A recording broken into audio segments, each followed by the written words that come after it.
Everyone, अब हम बात करेंगे आज फर्मेंटर के डिज़ाइन के बारे में। फर्मेंटर का डिज़ाइन को जो है फर्मेंटेशन के अंदर पूछे जाने वाला एक बहुत ही इम्पॉर्टेंट क्वेश्चन है। तो हम पढ़ते हैं आज डिज़ाइन ऑफ फर्मेंटर। आगे बढ़ने से पहले अगर आपको वीडियो पसंद आ रही हो तो इसको आप लाइक, शेयर और सब्सक्राइब जरूर करिएगा। फर्मेंटेशन प्रोसेस के अंदर डिज़ाइन ऑफ फर्मेंटर को पढ़ने से पहले हमें पता होना चाहिए कि फर्मेंटर क्या है। फर्मेंटर जो है, जिसका कि एक दूसरा नाम बायोरिएक्टर भी है, ये एक क्लोज बैटल, एक बंद बर्तन है जिसके अंदर हमने सारे प्रोविजंस दिए हुए हैं उसके अंदर हवा पहुंचाने का, चाहे उसके अंदर हमें स्टीयरिंग करानी है, एजिटेशन कराना है, उसका टेम्परेचर मेंटेन करना हो या चाहे पीएच मेंटेन करना हो, और जो प्रोडक्ट बन चुका है या कोई वेस्ट मटेरियल बना हुआ है उसको बाहर निकालना हो, तो इस सब के लिए हमने उसके अंदर प्रोविज़न दिया हुआ है। अब आगे हम बात करें तो इसमें फर्मेंटर से हम कर क्या रहे हैं कि हमने एक लो वैल्यू का एक सस्ता आइटम डाला और हमने उसके अंदर फर्मेंटेशन कराया, तो हमें जो प्रोडक्ट मिला, हमें जो एंड प्रोडक्ट मिला, उसकी वैल्यू, मार्केट वैल्यू बहुत ज़्यादा है। तो इसलिए हम फर्मेंटेशन प्रोसेस कराते हैं। फर्मेंटेशन प्रोसेस कराने के लिए हमें ज़रूरत होती है एक फर्मेंटर की।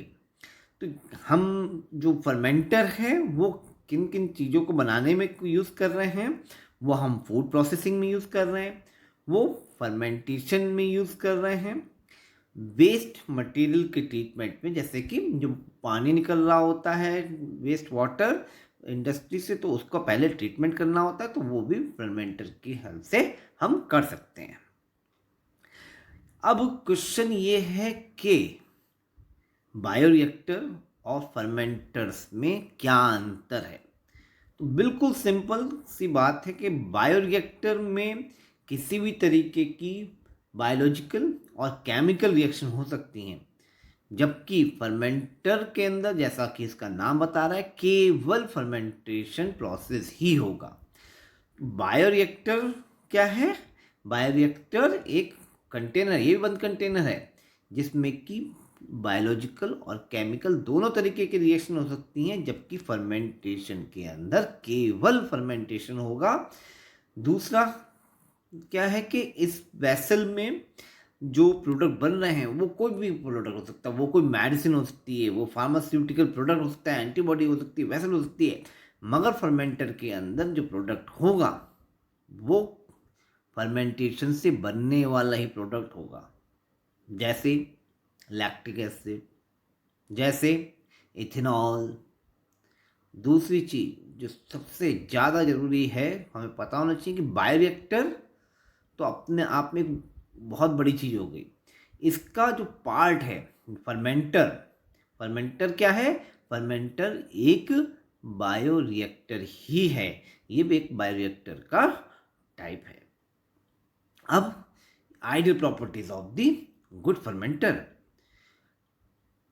फर्मेंटर की क्या आइडियल प्रॉपर्टी होनी चाहिए, फर्मेंटेशन के अंदर क्या क्या चीज़ें हमें प्रोविज़न देना होगा जिससे कि हमारा फर्मेंटेशन प्रोसेस अच्छे से हो सके। तो उसके लिए सबसे पहली चीज़ है एजिटेशन। आपने क्या करा कि आपने कोई भी माइक्रो ऑर्गेनिज्म डाल दिया जिससे कि फर्मेंटेशन कराना है। आपने कोई भी कंपोनेंट डाला न्यूट्रिशन मीडिया का, सपोज कर लिया आपने नाइट्रोजन अलग से सप्लाई करा उस न्यूट्रिशन मीडिया के अंदर, तो वो उस पूरे सिस्टम के अंदर मिक्स कैसे होगा? तो उसके लिए हमें वहाँ पर एजिटेशन कराना होगा, जिससे कि वो जो हमने सेल्स डाली हुई हैं या हमने कोई न्यूट्रिएंट मीडिया डाला हुआ है, वो पूरे सिस्टम के अंदर यूनिफॉर्मली डिस्ट्रीब्यूट हो जाए। अब हम बात करेंगे अगला जो प्रोविज़न है, दैट इज एरेशन।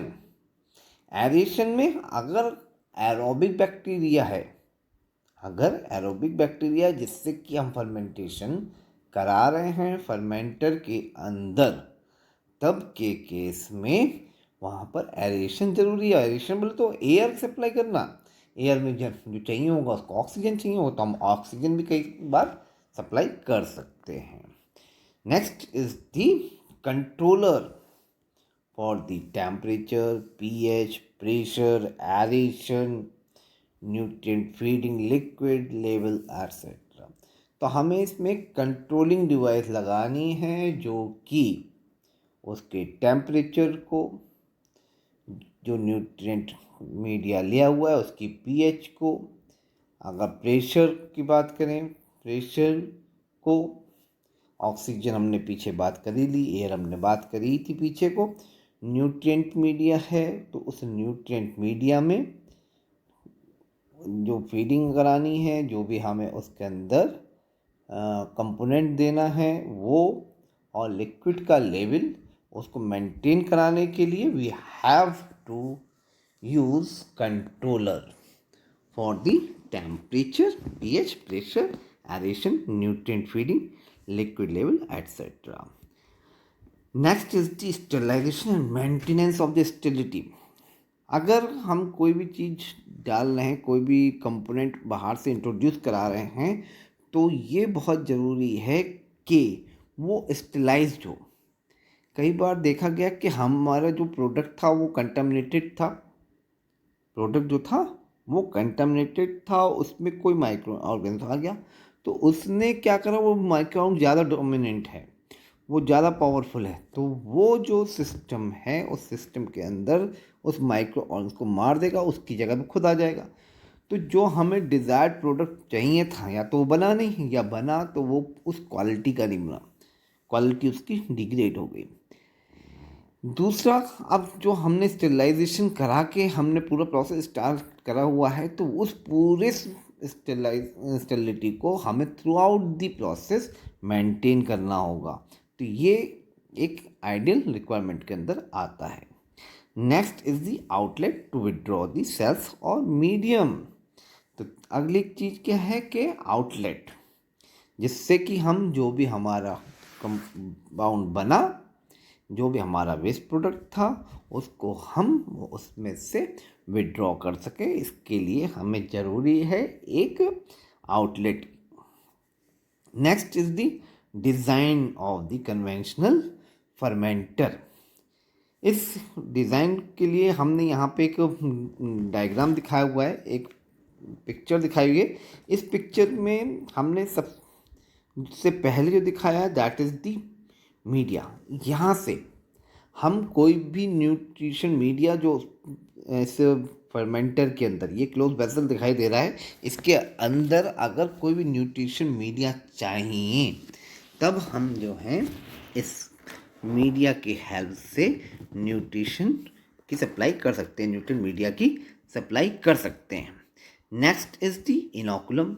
इनोकुलम का मतलब क्या है कि सैंपल उस माइक्रोन्स का बहुत ही लो क्वांटिटी में हम इस फर्मेंटर के अंदर पहुंचाएंगे, जो वक्त के साथ में उसके अंदर ग्रो करेगा।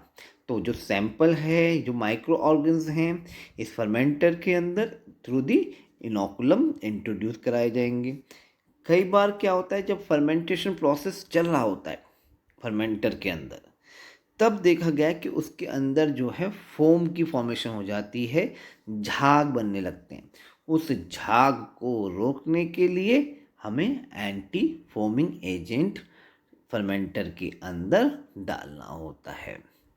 ये झाग जो है कई बार क्या करते हैं, कंटामिनेट भी कर सकते हैं हमारे प्रोडक्ट को, तो इसलिए ज़रूरी हो जाता है कि इसके अंदर हम एंटी फोमिंग एजेंट डालें। नेक्स्ट, यहाँ पर हमने दिखाए होंगे दो टैंक, एक टैंक है एसिड, एक टैंक है बेस के लिए। एक टैंक है एसिड के लिए, दूसरा है बेस के लिए। ये क्या कर रहे हैं, ये जो हमारा प्रोडक्ट बनाना है उसके लिए जो माइक्रो ऑर्गेनिज्म, उसको एक सूटेबल पीएच चाहिए होगी। उस पीएच को कंट्रोल करने के लिए हम इस एसिड और बेस की हेल्प लेते हैं। नीचे की तरफ लिखा हुआ भी है पीएच कंट्रोल डिवाइस, है ना। अब हम नेक्स्ट बात करें तो टेम्परेचर कंट्रोल डिवाइस। तो temperature, we have to maintain the temperature of the system. अगर हम एक ऑप्टिमम टेम्परेचर नहीं दे पा रहे हैं तो माइक्रो ऑर्गन्स जो हैं वो अच्छे से ग्रो नहीं करेंगे। माइक्रो अच्छे से ग्रो नहीं करेंगे तो जो हमारा प्रोडक्ट है that will be of low quality. तो इसके लिए we have to add the thermostat. और ये जो दिखाई दे रही है एक हॉलो जैकेट दिखाई दे रही है ना, देखें आप फर्मेंटर की। तो इस हॉलो जैकेट को हमने नाम दिया हुआ कूलिंग जैकेट। इस कूलिंग जैकेट के अंदर हमें अगर टेम्परेचर देना है या है ना, या स्टेलाइजेशन करना है, तो ये कूलिंग जैकेट के अंदर हम स्टीम छोड़ देते हैं। अगर इस टेम्परेचर जब रिएक्शन हो रही है, टेम्परेचर बढ़ रहा है और टेम्परेचर हमें रिड्यूस करना है, तो हम यहाँ पर क्या करेंगे, कोल्ड वाटर इंट्रोड्यूस करा देंगे। Next is the impeller. ये देखें वहाँ पर हमने दिखाया हुआ है इम्पेलर। इम्पेलर क्या है, इम्पेलर जो है एक मोटर से कनेक्ट है, यानी कि ये क्या कर रहा है, इसके अंदर एजिटेशन कर रहा है। हमने जब इनोकुलम से माइक्रो ऑर्गेनिज्म इसके अंदर इंट्रोड्यूस कराया, हमने जब इनोकुलम से माइक्रो ऑर्गेनिज्म इस फर्मेंटर के अंदर इंट्रोड्यूस कराया, तो वो तो ऊपर सतह पे ही रह जाएगा।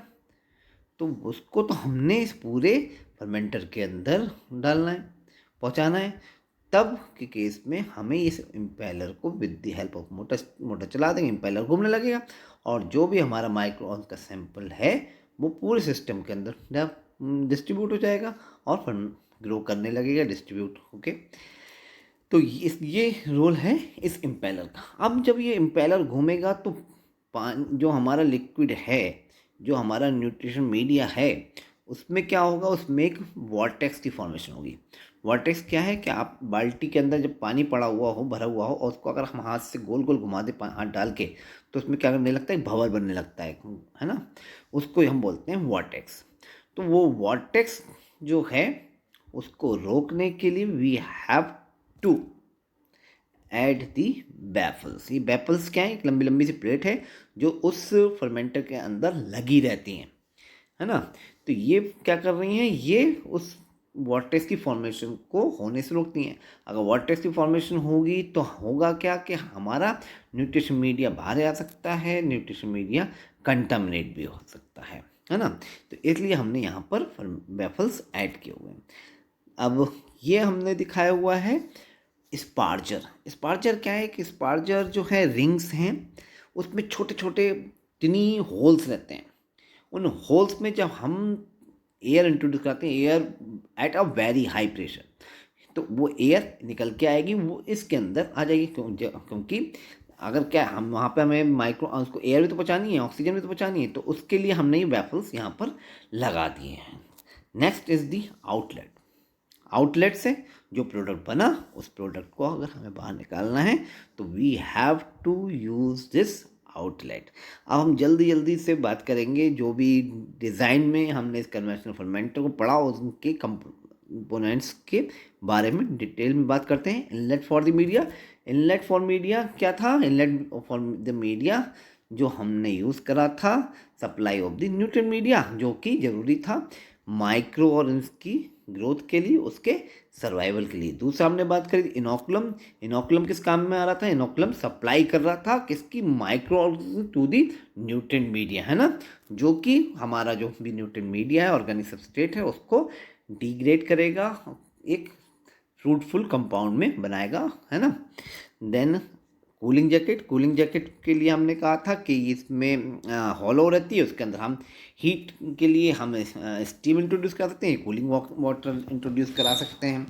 फिर हमने इसमें कहा कि अगर स्टेलाइजेशन कराना है तो वो भी इससे हो सकता है ना। और क्या कहते हैं, टेम्परेचर बढ़ाना है तब भी हम इसमें स्टीम इंट्रोड्यूस कराकर अपना काम कर सकते हैं। टेम्परेचर रिड्यूस कराना है तो हमें कूलिंग वाटर या कोल्ड वाटर उसके अंदर इंट्रोड्यूस कराना है। कब कराना है, जब उसके अंदर हीट प्रोड्यूस हो रही है और टेम्परेचर हाई हो रहा है।